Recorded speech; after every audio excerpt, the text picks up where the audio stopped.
It's a pleasure to be speaking with you. Unfortunately, the computer I'm working at does not have a webcam, but I wish it did.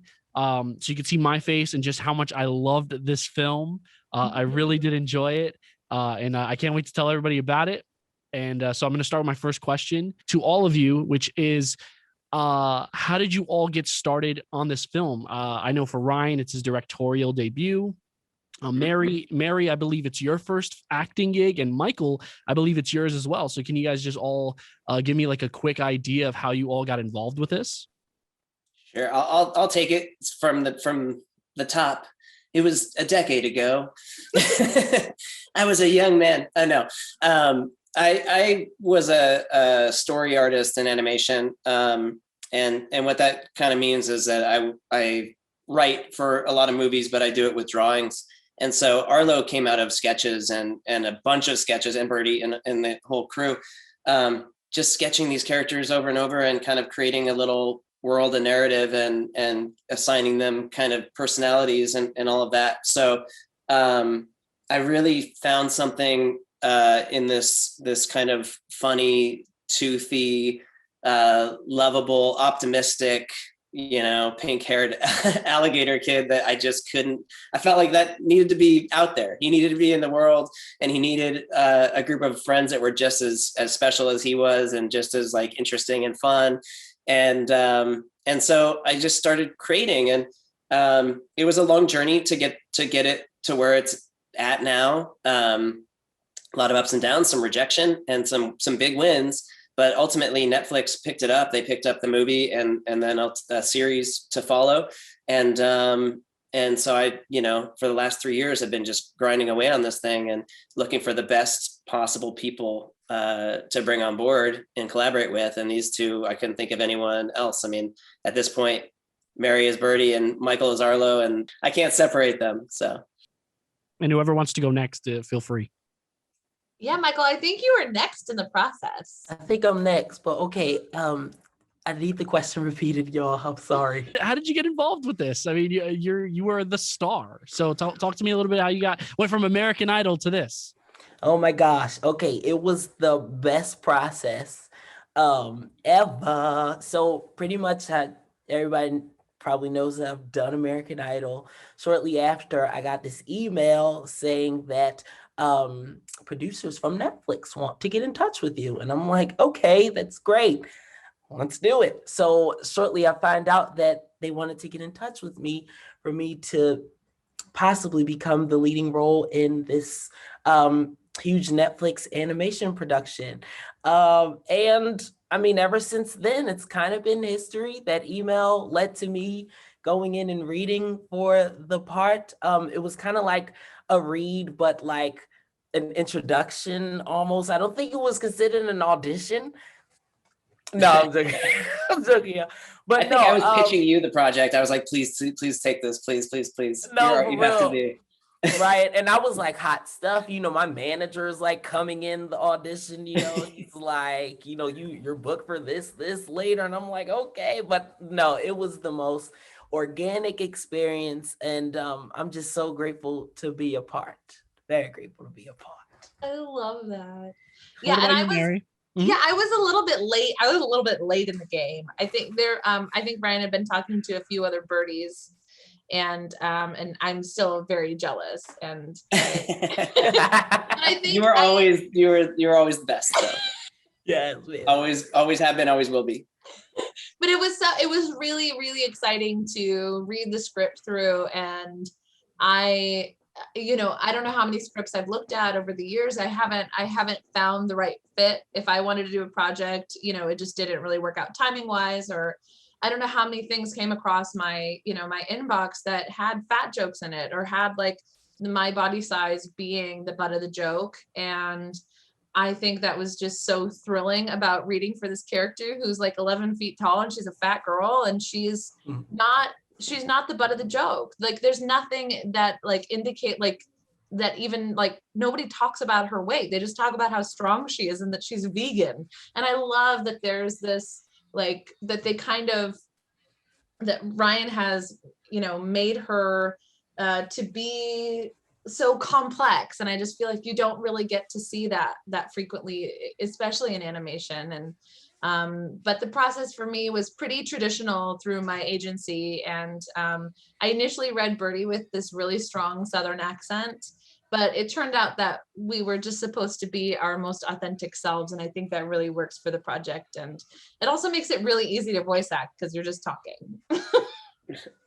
Yes. And speaking of just being your authentic self, I think this film, like I said, I think it's going to resonate with so many people because it's literally this fish out of water story that we all kind of know and are familiar with, but at the same time, it feels so fresh and original, and it's so funny. Now, Ryan, I know you said you were working on the drawing board for 3 years. But is this inspired by anything? Where did you get the idea to have all of these characters that otherwise would never even know each other be together and on this journey? Yeah, there's a lot of influences. I think you kind of nailed it when you said, I mean, there are a lot of sort of classic ideas floating around in this structure of this movie. Things like the Muppets, for example, you couldn't walk away from things like Elf or Kimmy Schmidt have something in common, but I don't think it's always, you don't always have to tell like everything from the ground up has to be brand new original, because I think some of that, having some ideas of tone and structure, gave us the license and the freedom to really embellish and push the characters forward to characters you've never seen before, characters you've never, if you've ever seen Jonathan Van Ness as a pink furball with a mustache, like, let me know. Cause it's like, there's a lot of really, really fresh ideas, really, really fresh music. And also to take something that, I think we do this in music too, we always kind of go back and look at the history of music and things that inspire us and then build what is my version of that. And so I think, there in its conception, I wanted to do something that felt classic but modern, something that would resonate, hopefully for years to come. And I don't think you do that without putting out a really strong message, a really strong, theme and sort of understanding. I'm proud of all the work we've done, and these two in particular. This, like, I feel like we've created a family on this. Everyone who's worked on this, who's touched this project, has touched it with such joy and positivity. So there are no losses here. But I hope that the audience, that all of that love is translated through the screen when people see it. And you actually lead me into my final question, which I since you kind of answered it, I'll have Michael and Mary answer. What are you guys hoping that the audience takes away from this? What do you hope? I mean, this it's rated TVY 7, which most people think is just associated for kids, but I think people of all ages are going to love this. So what are you hoping that people take away from it? Okay, there I go first. I hope that people take away joy from it. I hope that people take away hope from it as well. Just that positive content and seeing a young man thrive and go through life and, eventually, hopefully, come out on top. I think that provides a lot of hope for people. I want young kids, especially, even though the message of the movie and the plot and theme will translate with ages young and old, I do want particularly young kids to walk away from this with the notion that it is okay to be different, and it is okay to be untraditional in personality, and it's okay to have complex dimensions of yourself, some that you haven't figured out yet, or some that you have figured out yet and you're just afraid to show it. You know what I'm saying? So I think that I do want young kids to just walk away with, hey, it's okay to be you. It's okay to be different. You don't got to be like the other kids on the school playground. You're going to do well in life. So, yeah. Totally. And I feel really similar. I think I really hope that adults that watch it have a sense of healing, that, maybe their sort of child selves watching it feel like a sense of belonging and a sense of home. And I think that's what all the characters are sort of seeking. So I think that's a great through line that I think adults will really take away from. And I hope that from kids watching, I hope they sort of they take away the power of vulnerability. And there's that really beautiful moment where, you know, Birdie opens up to Arlo and they sing that gorgeous duet together. Do you like how I'm like talking about it objectively?